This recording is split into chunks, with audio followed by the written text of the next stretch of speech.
Hi, welcome to Chrysalis. My name is Irene Salter, and I'm going to take you on a tour of our school today.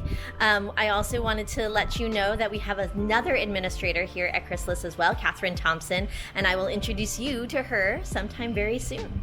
But without any further ado, let's go on our tour. Right now, Chrysalis is organized as a hybrid program. So we have each of our classes of about 20 to 24 students divided into two groups. We have a morning group and an afternoon group so that we can have smaller cohorts and we can disinfect in between the two groups each day. During the afternoon, these classes are even smaller because what we do is we have our distance learners check in the afternoon. That way teachers will have a group of maybe 5 kids in the room, and then you have about 5 to 6 other kids that are zooming in for their lessons during this period. So we'll be able to see a little bit of that kind of doing and teaching both distance learners and classroom learners at the same time.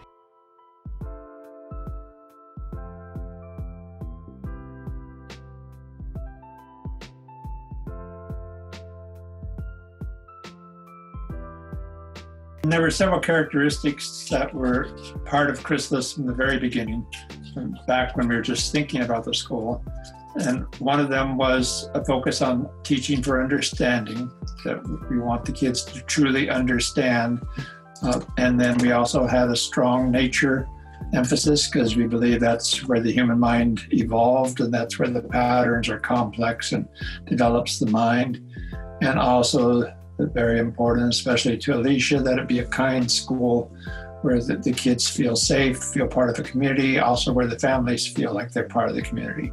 And the school that started doesn't look anything like the school of today. It was designed to be chaotic and flexible, and it was designed to grow and change, and it has. And I think that is one of the exciting potentials of this whole teacher-powered movement, is to create this whole different kind of hierarchy and a way of organizing it that parents will just choose, and it'll gradually expand. Yeah, you can feel the energy when you walk in the classroom. Yeah, it's definitely vibrating.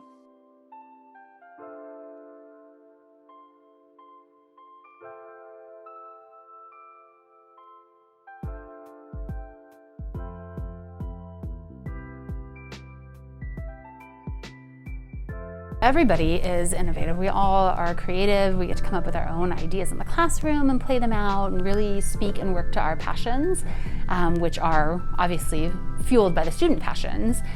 I would say the biggest form of innovation that I am really passionate about and love is that I get to create my own curriculum in class. And I'm not tied in or boxed in to a standard curriculum. It's there if I want to fall back on it, but I really have the freedom to create my own and to move at my own pace. And so everything I do in class is fueled by the students' passion. And then I also get to bring my own creativity and voice into it. And so, you know, happy students, happy teacher, happy classroom, that sort of thing.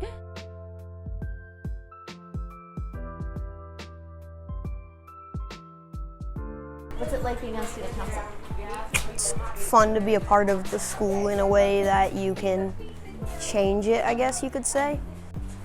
We helped take a stand for climate change. We took the middle schoolers to in front of City Hall. We thought it was just going to be a march, but everyone, like the news showed up and interviewed us, everything. I mean, we went to a radio station the morning before. It just ended up being this big thing that everyone knew about, it seemed like.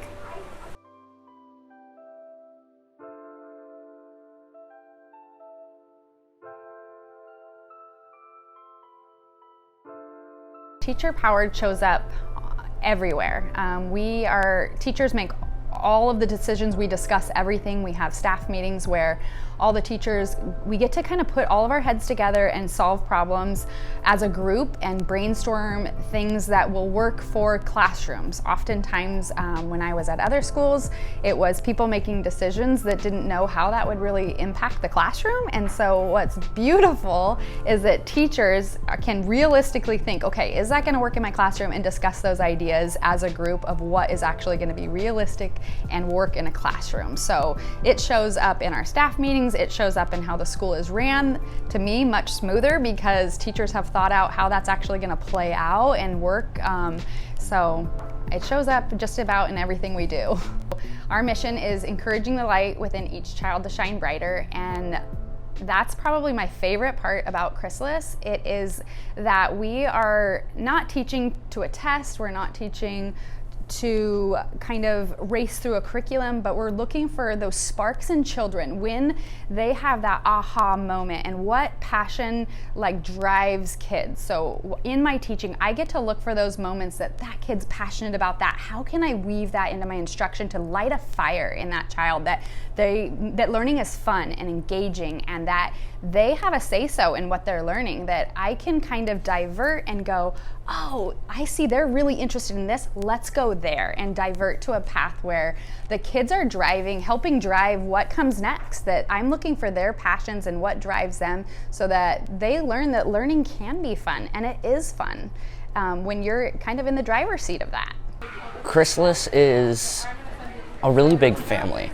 Everybody cares about one another. It's not like most public schools where it's like your peers and you have to deal with your peers. It's really, you care about them and you want to make sure they're happy and healthy and everybody takes care of one another.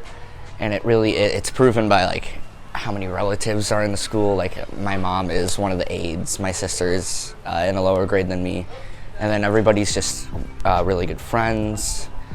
And I think the curriculum itself it's challenging, but it's the type of challenging that challenges you to do better and learn more. So it's the perfect type, and it kind of morphs around what type of student you are and helps you learn according to how you want to learn. Awesome. It's a nice school. There's lots of friendly people. The playground is great. The curriculum is definitely challenging, but it's not challenging to a point where you don't understand it. The teachers are definitely a big help too. Chrysalis is probably the best school I've ever been to. It's just so helping with things that you need help with, and it's just the community and the people are great. The teachers are amazing, and yeah. I remember I came here and everybody was a lot nicer. The teachers were a lot more helpful and everything was just better about it. The rafting trips were always one of the best things to look forward to. And so are the camping trips too, finding out where we're going next, like where we can go camping. And sometimes even go camping with like friends during the school camping trip and stuff like that. One of the things that was really important to be transferred from one to the other is the understanding that your autonomies have to be defended. They don't just permanently stay. And you have to be able to recognize in subtle ways if the system, the larger system, is encroaching on your autonomy and go, no, Mr. Superintendent, you cannot make that decision, and being able to defend autonomy politically sensitively enough so that the powers that be don't just take over, because they try to make you be like everybody else, and you have to defend your ability to not be everybody else.